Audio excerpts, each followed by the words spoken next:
네, 안녕하십니까. 북금사 TV의 윌키입니다.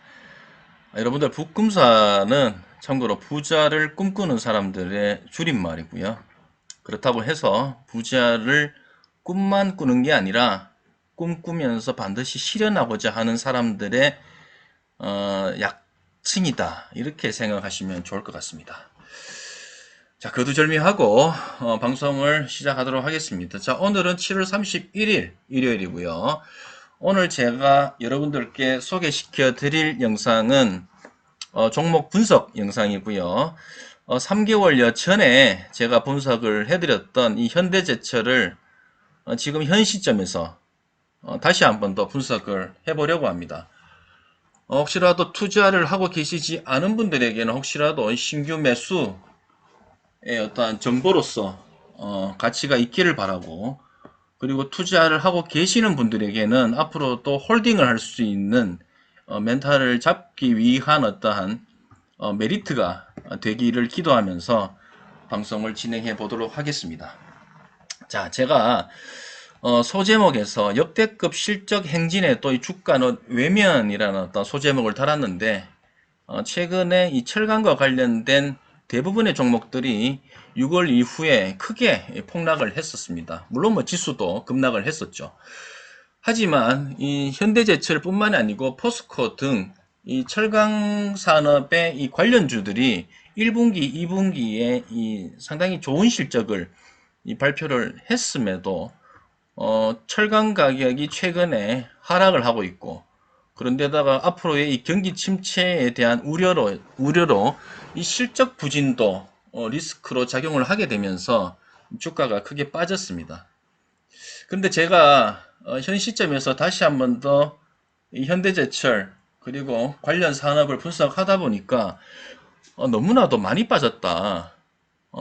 앞으로 아무래도 이 실적 부진에 대한 우려가 있을 거라는 뭐 상상을 하더라도 지금 주가는 이 과매도 구간이 아닌가, 과도한 우려가 반영된 주가가 아닌가라는 생각에서 현 주가는 너무나도 싸다라는 생각을 지울 수 없기에 이번 영상을 준비를 해봤습니다.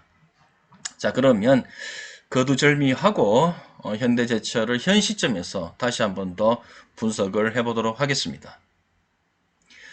자, 먼저 현대제철의 이 사업 내용입니다. 제가 한번 읽어보도록 하겠습니다. 자, 현대제철은 전기로와 고로 제강을 통하여 철근, 그리고 H형광, 그리고 강관, 자동차 부품, 열연, 냉연 코일 및 후판 등을 생산하여 건설, 자동차 및 조선산업 등에 판매하고 있다. 참고로 전기로 같은 경우에는 원료를 뭐 철 스크랩이라고 하는데 이게 고철입니다. 고철. 그리고 고로 같은 경우에는 원료를 철광석 그리고 석탄을 원료로 해서, 참고로 이 전기로 방식을 통하던 이 고로 방식을 통하던 해서 철강 제품을 생산하게 되는 거죠. 그 철강 제품들이 보통 철근, 뭐 H형광, 강관, 뭐 이런 등등의 제품들이 있다. 이렇게 생각하시면 될 것 같고요. 자, 종속 기업은 스테인레스 냉연 강판을 생산하는 현대 BNG 스틸과 선제 사업을 영위하고 있는 현대 종합 특수강, 그리고 금속 주조 및 자유 단조 제품을 생산하고 판매하는 현대 IFC, 그리고 사내 협력사 통합 운영을 위해 신규 설립한 현대 ITC, 현대 ISC, 현대 IMC, 그리고 자동차용 강판 절단 프레스 가공, 자동차 부품을 생산하는 해외 스틸 서비스 센터 등으로 구성되어 있습니다.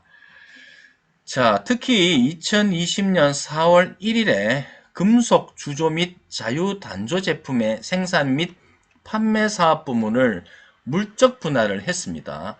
물적 분할을 해서 사명을 현대 IFC 주식회사로 하는 이 종속 기업을 신규 설립을 했는데요. 참고로 이 국제유가나 이 거시경제 등 외부 변수에 대한 민감도가 이 자유단조 제품과 관련된 산업에서는 상당히 높다고 합니다. 그래서 이 산업을 분리함으로 해서 이 사업 포트폴리오, 즉 이 현대제철만의 이 사업 포트폴리오의 유연성을 확보하고 경영 위험을 분산하고자 했습니다. 자, 그러면 이 현대제철의 현황을 한번 살펴보도록 하겠습니다. 참고로 현황은 좀 내용이 많아서 슬라이드 2개로 정리를 해봤고요. 주로 실적과 관련해서 현황을 살펴보도록 하겠습니다. 자, 먼저 현대제철의 2021년도 실적입니다. 자, 21년도 실적은 매출 같은 경우에는 전년 20년이죠. 전년 대비 26.8% 증가를 했고요. 그리고 영업이익은 20년 대비 3,251.3% 급등을 했습니다. 실적이 21년도에 상당히 좋았죠. 자, 그 내용을 한번 살펴보겠습니다. 자, 실적을 견인한 건 전방 산업 수요 회복에 따른 철강 수요 증가와 자동차 강판, 그리고 조선용 후판 등 주력 제품 가격 인상이 주 원인이고, 박판, 열연, 그리고 컬러 강판 등 저수익 사업 구조 조정을 통한 사업 경쟁력 강화도 실적 증가의 원인이었습니다. 참고로 21년도 실적의 내용입니다. 자, 그러면 2022년도 실적을 또 살펴봐야 되겠죠. 지금 현재 2분기 실적이 최근 발표가 됐습니다. 2분기 실적까지 한번 살펴보도록 하겠습니다. 자, 먼저 22년도 1분기부터 한번 살펴보도록 하겠습니다. 자, 22년도 1분기 실적은, 자, 영업이익은 6,974억 원으로 전년 21년 동기보다 129.5% 증가를 했고요. 매출은 21년 동기 대비 41.7% 증가한 6조 9,797억 원, 그리고 당기순이익도 4,881억 원으로 전년 동기 대비 122% 증가를 했습니다. 자, 영업이익률 같은 경우에는 21년 같은 기간 6.2%였는데 올해 1분기에는 3.8% 상승한 10.0%를 기록을 했습니다. 참고로 영업이익률이 10%를 기록을 한 게 상당히 준수한 영업이익률을 기록을 했다, 이렇게 볼 수가 있고요. 특히나 이 철강산업 같은 경우에는 사실 이 원재료비 비중, 그리고 이 인건비 비중이 워낙 높은 산업이다 보니까 이 영업이익률이 높고 낮음에 따라서 회사의 그 경영 효율성이 좋냐 나쁘냐 이런 부분들도 같이 볼 수 있기 때문에 이 영업이익률이 높은 회사가 상당히 좋은 회사다, 이렇게 볼 수가 있습니다. 참고로 이 두 자릿수의 영업이익률을 기록한 것이 상당히 어렵고, 이렇게 기록을 했다면 상당히 준수한 실적을 거뒀다, 이렇게 말씀드릴 수가 있습니다. 자, 22년도 1분기 실적이 상당히 좋았는데 그 부분에 대해서 조금 더 자세하게 한번 살펴보도록 하겠습니다. 자, 22년도 1분기 실적 견인은 세계 철강 시황 개선 영향으로 고로 재고분 판매 증가와 이 전기료 판매 단가가 상승한 것이 주된 이유였습니다. 자, 조금 더 세부적으로 들어가 보면 글로벌 자동차 강판 판매량의 연초 계획 초과 달성과 후판의 프로젝트 수주를 통한 안정적인 물량 확보와 철근 가격 체계 변경으로 인해 판매가에 반영하지 못했던 추가 비용을 반영할 수 있도록 한 것이 수익성 개선에 도움을 주었습니다.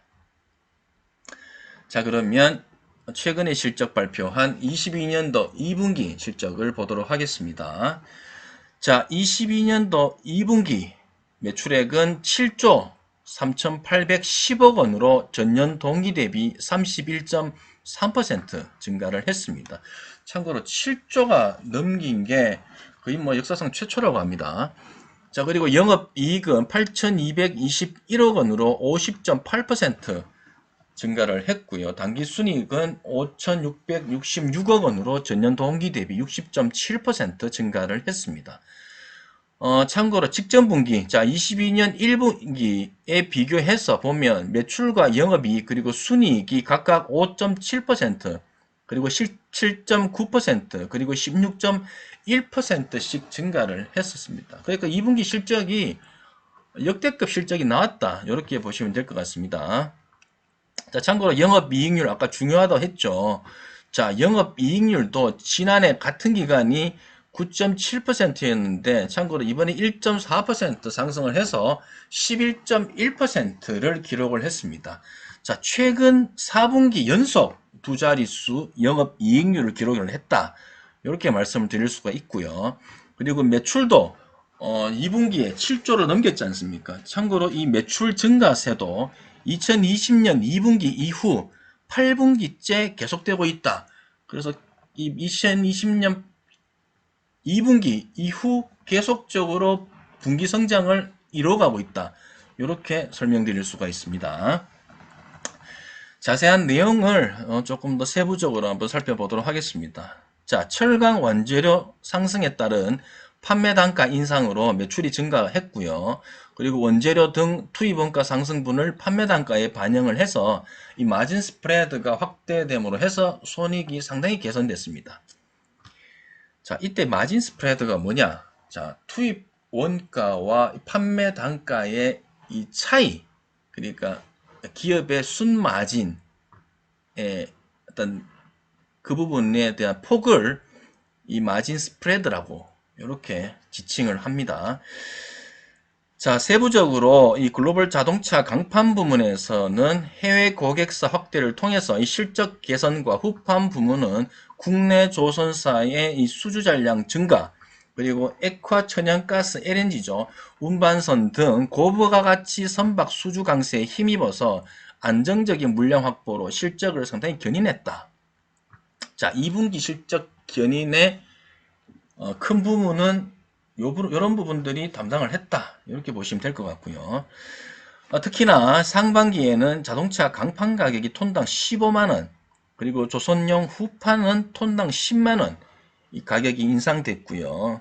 그리고 3에서 5월, 3, 4, 5죠. 3, 4, 5월 이 판재류 출고 가격이 인상이 됐고, 그리고 봉현강 제품의 가격 인상이 최근까지의 이 수익성 개선에 큰 이유가 됐습니다. 특히나 해외 에너지용 강관 수요가 강세였는데 특히나 미국향 수출 가격이 상승을 했죠. 그로 인해서 강간 부문의 이익률 또한 10%대로 개선된 것으로 추정이 되고 있습니다. 자, 그러면 현대제철의 이 투자 아이디어, 물론 제가 생각하는 거기 때문에 이 부분을 크게 맹신하지는 마시고 투자의 참고 정도 하시면 될 것 같습니다. 제가 꼽는 투자 아이디어는 다음과 같습니다. 자, 2021년에 이어 22년에도 현재 외형적 성장 기조는 분명하다. 자, 이렇게 보여집니다. 물론 대부분의 증권사에서 앞으로 이 금리 인상에 따른 경기 침체에 대한 우려로 특히나 이 경기 민감주의 대표 주자인 이 철강 산업이 실적 부진이 있을 것이다. 그리고 최근까지 또 철강 가격이 하락을 하고 있기 때문에 실적 부진이 있을 것이다. 이런 내용들이 주를 이루고는 있지만 그래도 21년 대비해서 22년에도 매출액과 영업이익은 크게 성장을 할 것이다. 라는 게 이 실적 컨센서스에서도 드러나고 있습니다. 자, 그래서 제가 이렇게 적었죠. 하반기 수요 부진으로 인한 실적 둔화 우려에도 불구하고 외형적 성장 기조는 22년에 분명하다. 라는 게 제 첫 번째 투자 아이디어고요. 자, 그리고 투자 아이디어입니다. 자, 현재 현대제철의 주가가 이 PBR이 0.25배로 하락한 것은 자, 추후에 이 시황이 악화될 것을 우려를 하더라도 상당히 주가에 과도하게 반영되어 있다라고 저는 판단을 했고요. 특히나 PER 같은 경우에는 올해 컨센서스 기준으로 했을 때는 3배 아래를 나타내고 있는데 상당히 저평가 구간이다라고 저는 보여지고 있습니다. 자, 그리고 이 세 번째 제가 꼽는 투자 아이디어입니다. 자, 하반기에 이 철강 수요 부진으로 인한 이 현대제철의 이 실적 둔화 우려에도 불구하고 현재 보시면은 오히려 또 이 수요가 부진하다 보니까 원재료 가격 또한 같이 지금 좀 떨어지고 있거든요. 자, 그러면 자 원재료 투입 원가가 하락할 경우에는 자, 그리고 지금 현대제철 같은 경우에 뒤에서도 설명을 드리겠지만 조선용 후판 같은 경우에는 어느 정도 가격이 협상에서 조금 인하될 것으로 예상이 되지만 자동차용 강판 같은 경우에는 하반기에 상당히 또 가격을 인상시키는데 협상에 어느 정도 진전이 있을 것으로 지금 예상이 되고 있기 때문에 자, 실적 둔화 우려에 원재료 투입 원가가 하락을 한다. 그런데 자동차용 강판은 오히려 가격을 인상해 협상에 나선다. 물론 조선용 후판 가격은 하락을 하겠지만 어찌됐든 그죠? 이 투입 원가가 어느 정도 좀 빠지다 보니까 이 실적과 관련된 부분에서 특히나 이 수익성에 대한 부분에서는 어느 정도는 견조하게 방어가 될 수 있을 것이다. 저는 이렇게 판단을 했습니다. 자, 그리고 네 번째 투자 아이디어입니다. 중국이 하반기 GDP 목표 달성을 위해서 강력한 경기 부양책을 실시할 예정이다. 라는 게 지금 최근에 뉴스로 계속 심심찮게 등장을 하고 있습니다. 그런데다가 이 철강과 관련된 부분에서는 이 중국의 지금 현재 계절적 비수기에 와 있기 때문에 이 계절적 비수기가 끝나는 시점에서 어느 정도 수요가 회복할 것이고 그렇게 되면 또 철강 가격이 어느 정도 상승할 것으로 예상이 되는 바 현재가 저는 투자 시점이라고 판단이 된다. 좀 이렇게 설명을 드릴 수가 있을 것 같습니다. 자, 제가 적은 걸 다시 한번 더 살펴보면 자, 중국이 하반기에 상당히 경기 부양책을 쓸 것이고 그리고 이 계절적 비수기가 끝나는 시점에서 수요가 회복을 하면서 철강 가격의 하락세가 진정이 되고 반등이 된다. 그 시점이 3분기 말이나 4분기에는 이루어질 것으로 판단하기 때문에 그러면 이 철강과 관련된 주식은 언제 투자를 해야 되느냐? 바로 지금이다. 이렇게 생각이 듭니다. 자, 그리고 투자 아이디어 최근 3개월 주식 매매 동향에서 외인 매수가 꾸준하게 유입이 되고 있다. 자, 최근 3개월 내에 이 현대제철로 누적된 이 외인 매수 금액이 200억 원 이상이다. 이렇게 또 투자 아이디어를 꼽아봤습니다. 그리고 자, 현대제철 같은 경우에 지금 6월 이후에 마이너스 30% 가까이 단기 폭락을 했었습니다. 참고로 7월 15일 저점까지는. 자, 그런데 이 7월 15일 저점 3650원이 바닥으로 어느 정도 저점 찍고 반등을 해서 최근에는 5일 이평선이 20일 이평선을 상향 돌파해서 안착해 있는 그림을 그려지고 있습니다. 그럼에도 불구하고 6월에 이후에 현재 주가까지의 하락률이 마이너스 19% 정도 수준이기 때문에 쉽게 말하면 아직도 많이 내려있는 주가의 상황이기 때문에 추가 하락보다는 상승의 무게를 둠이 바람직하다. 지금도 여전히 낙폭 과대 수준이다. 저는 그렇게 보여집니다. 자, 끝으로 현대제철의 투자 아이디어인데요. 지금 러시아와 우크라이나 간의 이 전쟁이 계속 되어지고 있습니다. 그죠? 하지만 머지않아 종전이 될 것이고 종전이 되고 나면 이 우크라이나와 관련된 어느 정도 이 재건과 관련된 부분에서 이 철강과 관련된 산업들이 크게 수혜를 볼 것이다. 저는 그렇게 생각이 들고 사실 상반기에 4월 달이었나요? 그 부분에 대한 테마로 중소형 건설주들이 크게 급등을 하기도 했습니다. 오히려 중소형 건설주 뿐만이 아니고 또 중소형 철강주도 이 재건과 관련된 수혜 종목으로 크게 급등을 했었는데 오히려 대형 종목들은 또 크게 빛을 보지 못했는데 제 생각에는 오히려 이 종전 이후에 이 재건이 현실화되면은 중소형보다는 대형주가 특히 대형 철강, 대형 건설주가 크게 뭐 주가가 반등할 수 있다. 예, 반영될 수 있다. 저는 그렇게 생각이 듭니다. 자, 네 번째 현대제철의 앞으로의 전망입니다. 자, 한번 읽어보도록 하겠습니다. 자, 글로벌 철강 가격의 하락세로 인해서 하반기 이익 감소로 이어질 전망은 이미 드러난 악재죠. 드러난 악재고 이 부분이 6월달 이후에 큰 급락에서 아마 주가에 상당히 선반영되어 있다라고 보여집니다. 하지만 중국의 이 대규모 경기 부양책에 따른 중국 경기 모멘텀 회복과 그리고 미국의 이 물가 급등 우려의 어느 정도의 진정. 자, CPI 지수가 그러니까 7월 달에 발표된 CPI 지수가 전년 동월 대비해서 9.3% 증가했죠. 그 말은 이제 최고점이 아니겠냐. 더 이상의 물가 상승은 없을 것이다 라는 어떤 피크아웃, 이런 어떤 심리가 깔리게 되면서 오히려 시장 지수가 또 크게 반등을 했었습니다. 그렇기 때문에 앞으로는 이 물가 급등 우려는 어느 정도 진정이 될 것이다 라고 판단되어지고, 또 그로 인한 금리 인상에 대한 속도감도 어느 정도 진정이 될 것이고, 또 최근에 이 원달러 환율을 보더라도 이 달러 강세가 어느 정도 또 진정이 되고 있는 것으로 봤을 때 제 생각에는 철강 가격 또한 3분기 말이나 4분기에는 반등할 것으로 전망이 됩니다. 이렇게 되면 지금 최근까지 현대제철이 크게 주가가 빠졌던 이유가 이 철강 가격의 하락으로 인한 이 실적 부진 우려가 1번 이유였잖아요. 1번. 그렇다 보니까 이 부분이 해소가 되면서 주가 또한 빠르게 반등할 수 있을 것으로 저는 예상이 됩니다.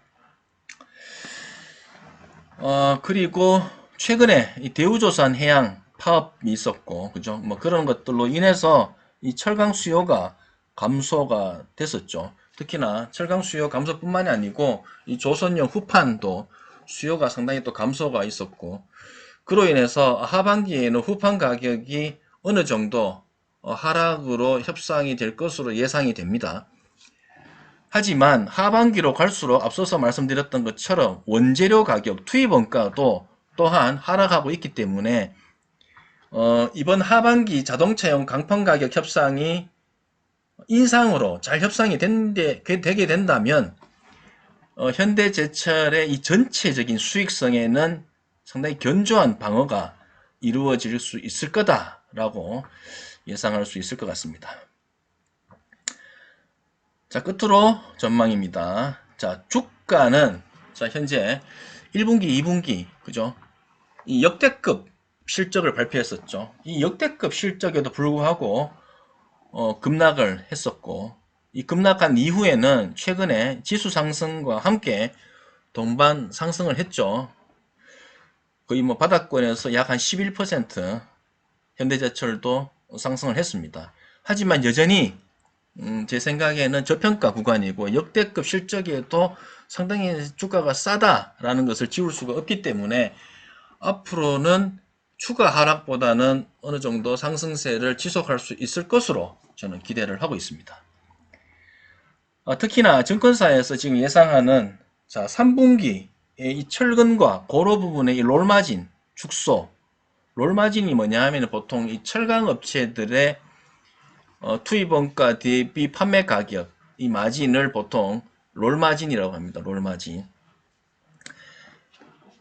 이 롤마진 축소로 실적이 감소할 것이다 라는 어떤 부정적인 전망이 있는데, 이 부분 또한 현재 주가에 상당히 많이 반영되어 있다라고 판단되어집니다.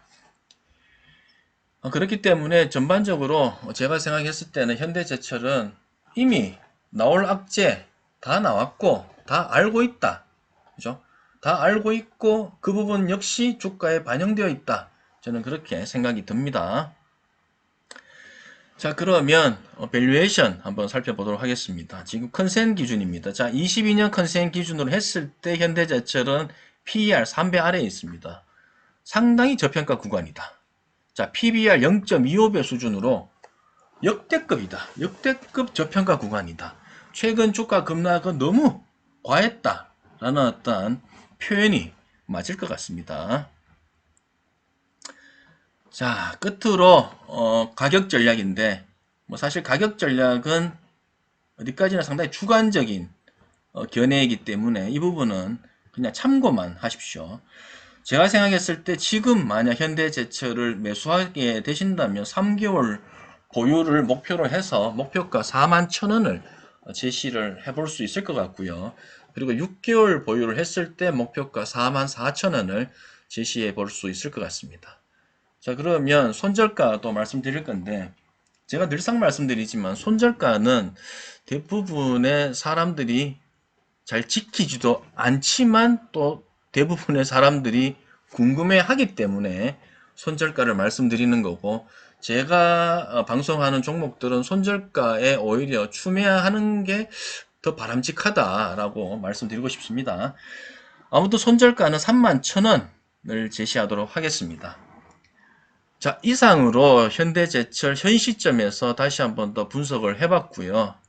정리를 하면 그렇습니다. 뭐 최근에 급락이 최근에 나온 대부분의 악재를 반영을 했다. 뭐 더 나올 악재도 크게 없는 것 같아요. 그렇기 때문에 현 시점에서는 추가적인 하락보다는 상승의 무게를 두고 투자에 임함이 좋겠다라는 것을 말씀을 드리면서 방송 마치도록 하겠습니다. 제 방송을 혹시나 구독하시지 않으시고 보시는 분들은 구독 부탁드리겠고요. 그리고 좋아요, 그리고 응원 댓글도 부탁드리도록 하겠습니다. 네, 감사합니다.